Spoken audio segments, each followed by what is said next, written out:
Life science की दुनिया के दोस्तों, आज हम आपके लिए लेकर आए हैं जीव विज्ञान से संबंधित कुछ रोचक समाचार। नैनो रोबोट्स करेंगे अब कैंसर का उपचार। नैनो रोबोट्स, इनका नाम कैसे पड़ा? रोबोट्स तो आप सभी जानते हैं, पर चूंकि इनकी संरचना जो है या इनका आकार जो है वो 1 मिलीमीटर के 100वें हिस्से के से बराबर होता है, इसलिए इन्हें नैनो रोबोट्स कहते हैं। और इनका प्रयोग आजकल बहुत सारे मेडिकल फील्ड्स में किया जा रहा है। इन नैनो रोबोट्स का इस प्रकार से कुछ संरचना होती है और इनका प्रयोग जो है अधिकतर ड्रग डिलीवरी, कैंसर में, उसके डिटेक्शन में और डायग्नोसिस में, जीन थेरेपी, टारगेटेड थेरेपी इत्यादि कई चीज़ों में इनका इस्तेमाल आजकल हो रहा है। अब कैरोलिंस्का इंस्टीट्यूट जो स्वीडन में है, वहाँ के वैज्ञानिकों ने ऐसे नैनो रोबोट्स विकसित किए हैं जो कि शरीर के अंदर कैसे कैंसर वाली जो सेल्स हैं इन्हीं को आइडेंटिफाई करेंगे, उनके वातावरण में जाकर ही वो सक्रिय होते हैं और एक प्रकार का ऐसा पदार्थ, टॉक्सिक या ड्रग जिसे हम कह सकते हैं, वो रिलीज करते हैं ताकि सिर्फ कैंसर सेल्स मरें और जो हमारी स्वस्थ कोशिकाएं हैं शरीर की वो स्वस्थ ही रहें, उनके ऊपर कोई साइड इफेक्ट नहीं होगा। तो ये एक हमारे लिए एक पॉजिटिव साइन है, अच्छी जानकारी है, जिसमें कि जो अदरवाइज अभी तक होता था, बहुत सारी ड्रग्स जो कैंसर की होती हैं या जो कीमोथेरेपी होती है, उसके साइड इफेक्ट से हमारे जो हेल्दी सेल्स हैं उनका भी बहुत नुकसान होता था। पर अब ये टारगेटेड ड्रग डिलीवरी की वजह से हमारे जो स्वस्थ कोशिकाएं हैं वो हमेशा स्वस्थ ही रहेंगी। दूसरा समाचार बड़ा रोचक है, ये लाख के कीड़े के बारे में है। हम सब जानते हैं कि लाख का जो कीड़ा है उससे एक प्रकार का क्रिम्सन कलर का एक पिगमेंट मिलता है, जिससे बहुत वर्षों से रंगाई आदि का काम में इसको प्रयोग में लिया जाता है। तो लेकिन ये जो धीरे धीरे ये चीज़ सामने आई कि दुनिया भर में कोई भी एक भी कीड़ा ऐसा नहीं है जो इस तरह का पिगमेंट पैदा कर सके। अनेक प्रयोग हुए, शोध हुए, उसके बाद एक मज़ेदार प्रोसेस सामने आई जिसे कहा गया एंडोसिम्बायोटिक। ओरिजिन है ये क्रिम्सन पिगमेंट का, दैट मीन्स एंडोसिम्बायोटिक। किस प्रकार की संरचना या क्या ये प्रोसेस है, इसको जानने के लिए पहले हम जानते हैं सिम्बायोसिस क्या है। सिम्बायोसिस वो प्रक्रिया है जिसमें कोई भी दो जीव आपस में इस प्रकार से मिलजुल कर रहते हैं जिसमें वो दोनों एक दूसरे को कुछ ना कुछ फायदा पहुंचाते हैं और किसी को भी, दोनों में से एक को भी हानि नहीं होती, कोई एक दूसरे को हर्ट नहीं करता है। शायद हम इंसानों को भी इससे कुछ सीखना चाहिए। प्रकृति में अदरवाइज बहुत सारे उदाहरण हैं सिम्बायोसिस के, मौजूद हैं जीव विज्ञान में। तो ये सिम्बायोसिस तो एक प्रक्रिया हुई, पर इसमें जब कोई एक जीव दूसरे जीव के अंदर रहता है तब उसे एंडो सिम्बायोटिक रिलेशनशिप हम कह सकते हैं। तो एंडोसिम्बायोसिस का अर्थ ये है कि अब ये जो लाख का कीड़ा है जिससे कि हम बहुत सारे पिगमेंट्स प्राप्त करते हैं, इस लाख के कीड़े के अंदर रहता है एक फंगस या कवक। तो अब वो जो फंगस है वो क्या करता है कि इस लाख के कीड़े को तो ये कलर प्रदान करता है, पिगमेंट देता है और उसको कुछ न्यूट्रिएंट सप्लाई करता है। बदले में उसे क्या मिलता है? उस फंगस को मिलती है रहने के लिए एक बिल्कुल सेफ अपना एक शेल्टर मिल जाता है, जगह मिल जाती है उस लाख के कीड़े के अंदर। तो एक ये इसमें हमें ये पता चला कि लाख का कीड़ा खुद से ये प्रोड्यूस नहीं कर रहा है, बल्कि उसके अंदर जो फंगस है वो इस कलर को प्रोड्यूस करती है। नेक्स्ट हमारे पास एक अच्छी जानकारी है और बहुत रोचक भी है ये, जंपिंग जीन्स के बारे में। जंपिंग जीन्स, आप सोचेंगे कि ये जो खेलना कूदना है ये या तो बच्चों का या फिर स्पोर्ट्स पर्सन के काम है, पर नहीं जनाब, हमारे जो जीनों में इसमें भी बहुत सारे जीन्स के छोटे छोटे फ्रेगमेंट्स हैं जो कि उछल कूद करते रहते हैं। तो इनको हम क्या कहेंगे? इनको हम कहते हैं जंपिंग जीन्स।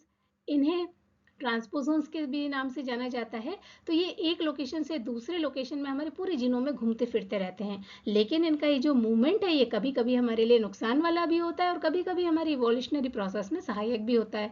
नुकसान इसलिए है क्योंकि नेचुरली जो हमारा अगर ओरिजिनल कोई जीन फंक्शन हो रहा है, कोई जीन काम करने वाली है, जैसे कोई प्रोटीन बन रहा है, उसके बीच में जाके बैठ जाएगा तो वहां पे म्यूटेशन हो जाएगा, वो पर्टिकुलर प्रोटीन नहीं बनेगा या वो एबनॉर्मल तरीके से बनेगा, तो इनसे ये नुकसान होते हैं। लेकिन आप ये सोचिए, जंपिंग जीन्स हमेशा से हमारे क्रोमोसोम्स तो आपस में तोड़फोड़ करते नहीं है, ये आते कहाँ से हैं? इनका ओरिजिन जो है वो भी एक मजेदार चीज है।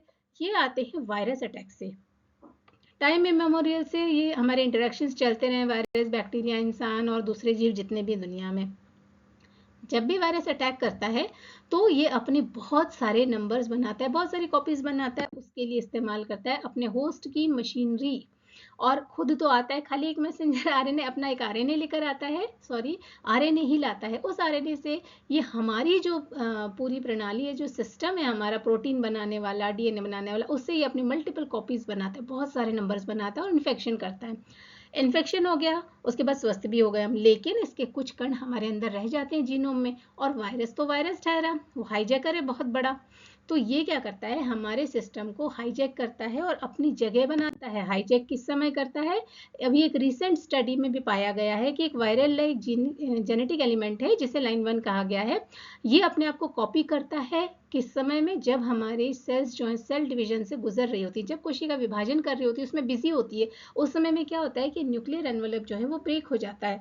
उस समय का लाभ उठाते हैं, जैसे ये बहुत सारे आप सेल डिवीजन के अलग अलग स्टेजेस देख रहे हैं, इसमें यू कैन फाइंड कि इनके चारों तरफ, न्यूक्लियस के चारों तरफ एक कोई दीवार नहीं है। तो जब ये दीवार ब्रेक डाउन हो गई है, उस समय पे ये हाईजैक करता है सिस्टम को, ये छोटे छोटे इनके जो पड़े हुए वायरस के हमारे कण, और ये अपने हमारी जो क्रोमोसोम्स उसमें अपनी जगह बनाते हैं। इसीलिए जो हमारा ह्यूमन जीनोम है, इस पूरी इवोल्यूशनरी प्रोसेस में 20% सिर्फ जंपिंग जीन्स से मिलकर बना हुआ है। पर अब ये खोजा जा चुका है कि किस तरह से ये हाईजैक करते हैं हमारी मशीनरी को।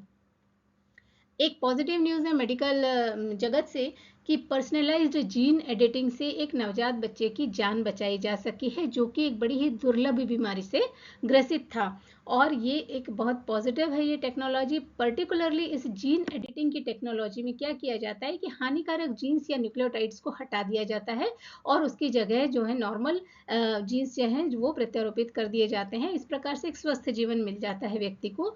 पर ये काफ़ी वर्षों के बाद थ्योरी से निकलकर प्रैक्टिकल में ये चीज़ आई है, और पर्टिकुलर इस जीन थेरेपी में बहुत तरह की चीज़ें इस्तेमाल की जाती हैं। इस बच्चे के साथ जो अभी हम जो न्यूज़ देख रहे हैं, इसमें क्रिस्पर कैस9 टेक्नोलॉजी का उपयोग किया गया है।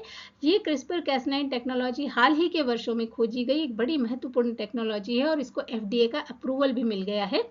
तो मैंने इसके ऊपर एक सेपरेट वीडियो बनाया हुआ है। जिस समय ये नोबेल प्राइज़ मिला है, इसमें दो महिला वैज्ञानिकों ने इस पर काम किया है, उन्हें नोबेल प्राइज़ मिला था, तब मैंने इस पर पूरा विस्तृत एक सेपरेट वीडियो बनाया है। मैं उसका लिंक कमेंट बॉक्स में दूंगी, आप प्लीज़ उसे जाकर ज़रूर देखिएगा। अगली न्यूज़ है हमारे कैंसर, जो लंग कैंसर है उनके रोगियों के लिए, कि जो उसको प्रिवेंट करने के लिए दुनिया की सबसे पहली लंग कैंसर वैक्सीन जो है वो विकसित हो चुकी है। जी हाँ, पर अभी ये क्लिनिकल ट्रायल्स में है। दुनिया के 7 देशों में इस पे क्लिनिकल ट्रायल्स चल रहे हैं और ये जल्द ही मार्केट में उपलब्ध हो जाएगी। ये मैसेंजर RNA टेक्नोलॉजी पर काम करती है और हमारे इम्यून सिस्टम को इस प्रकार से ट्रेन करती है, जो हमारी प्रतिरक्षा प्रणाली है जो हमें बचाती है, कि वो कैंसर सेल्स को रिकॉग्नाइज करे और उन्हें अटैक करके समाप्त करे। इसकी एफिशिएंसी इतनी होगी कि ये जो कैंसर है दोबारा से लौट कर नहीं आएगा, ताकि जो लोग हैं वो एक लंबा स्वस्थ जीवन जी सकेंगे। क्या खून की केवल एक बूंद से कैंसर का डिटेक्शन कर सकते हैं? जी हाँ, अब ये पॉसिबल है कि खून की सिर्फ एक बूंद से ही हम कैंसर का पता लगा सकते हैं, और ये संभव हुआ है आर्टिफिशियल टूल फ्रेगल की मदद से। ये एक बड़ा ही एफिशिएंट टूल है और इसकी मदद से बहुत ही कम समय में और लगभग आधी लागत में कैंसर का डिटेक्शन हो सकता है, जिसमें कि दर्द भी न के बराबर है। तो ये एक बहुत बड़ी अच्छी पॉजिटिव न्यूज़ है। वैसे किसी को ना हो, पर उसका डिटेक्शन जो है वो बहुत आसान हो चुका है और बड़ा इफेक्टिव हो चुका है आर्टिफिशियल इंटेलिजेंस की मदद से। ये जो है किस प्रकार काम करता है, चूंकि जो ट्यूमरस सेल्स होते हैं वो हमारे ब्लड में ctDNA जो है वो उत्सर्जित करते रहते हैं। जब हम ब्लड की एक बूंद लेते हैं तो यदि इसमें ctDNA पाया जाता है तो ये हेल्प करता है डिटेक्ट करने में कि yes there are tumour cells और cancerous cells inside this person. और ये बहुत जल्दी होने वाला और इफेक्टिव एक डिटेक्शन है, जिसकी मदद से काफ़ी जल्दी रोगी जो हैं वो लास्ट स्टेज तक नहीं पहुंचेंगे, पहले ही उनका इलाज हो सकेगा। हम अपने वैज्ञानिक जो समाचार हैं इनको इसके साथ यहाँ समाप्त करना चाहेंगे। ऑक्टोपस जिसे बड़ा ही एक समझदार जीव समझा जाता है, तो ये हार्मफुल माइक्रोब्स को कैसे हटाता है अपने खाने में से, with the help of its suckers. इसके पास सकर्स जो इसके 8 भुजाओं में होते हैं, जो इसे चलने फिरने में मदद करते हैं। और यस ऑफ कोर्स, तो ये जो होते हैं ये माइक्रोब्स को डिटेक्ट कर लेते हैं, टेस्ट कर लेते हैं और ऑक्टोपस को हानिकारक जीवों से बचाते हैं। आज के लिए बस इतना ही, और इसी प्रकार की अन्य रोचक जानकारियों के लिए और शिक्षाप्रद वीडियोस के लिए, जेनेटिक्स से संबंधित, जीव विज्ञान से संबंधित कई रोचक जानकारियों के लिए आप हमसे जुड़े रहें। Please like and subscribe my channel life science by doctor Preeti Srivastava. Thank you.